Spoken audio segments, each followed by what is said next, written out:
Hello everybody, and I'm here to wish you a very happy and prosperous new year.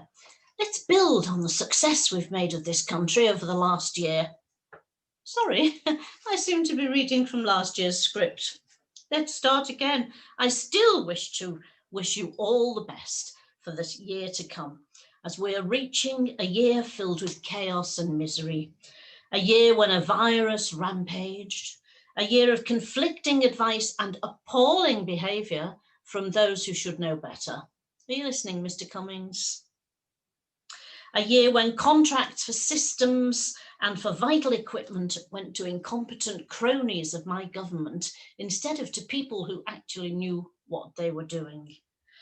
A year when, most appallingly, my Prime Minister had to be told by a footballer from the north that it really isn't acceptable for children to go hungry. Marcus Rashford, you were right, it isn't. But the British sense of compassion and fair play still shone through, and long may that continue. Philip and I have been isolating at Windsor Castle for Christmas, as indeed we have for most of this year. We have had to get by with a skeleton staff, which meant that for our Christmas dinner, we had no turkey baster and no vegetable peeler, as they went home to be with their own families.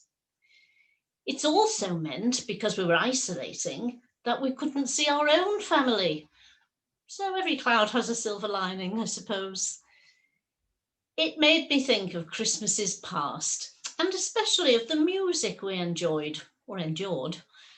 Charles used to make us listen to endless tapes of the Goons until he got a crush on the 3 Degrees, so that was a blessing. Anne was mad about the Beatles and played them at full volume. Andrew was into disco, as you may know, and Edward regaled us with his collection of Barbra Streisand and Judy Garland records. Oh, what fun we had. Not to mention Philip, who would get us all to do the sand dance to Zorba the Greek. And of course, the children played Songs for Me by Queen. And this year, my grandson Harry and his family have left for America. Andrew used to like to go to America a lot, but he doesn't seem so keen now, even though there are people there who are very keen to talk to him. As the year ends, my Prime Minister is dragging us out of the EU in a manner of one who is clinically insane. I've noticed that Boris has smartened himself up a little bit. I don't know if that's Carrie's influence, but he seems to have stopped brushing his hair with a toffee apple, and he's bought clothes that fit him, which is good, but it doesn't solve everything, Boris. It's more to being a Prime Minister than appearance. I may take advice from the marvellous Olivia Colman on how to deal with Boris, as she was so marvellous in The Crown in her handling of Mrs. Thatcher. Before I go, I'd just like to pass on a message from Ursula von der Leyen, who says, so long, and thanks for all the fish.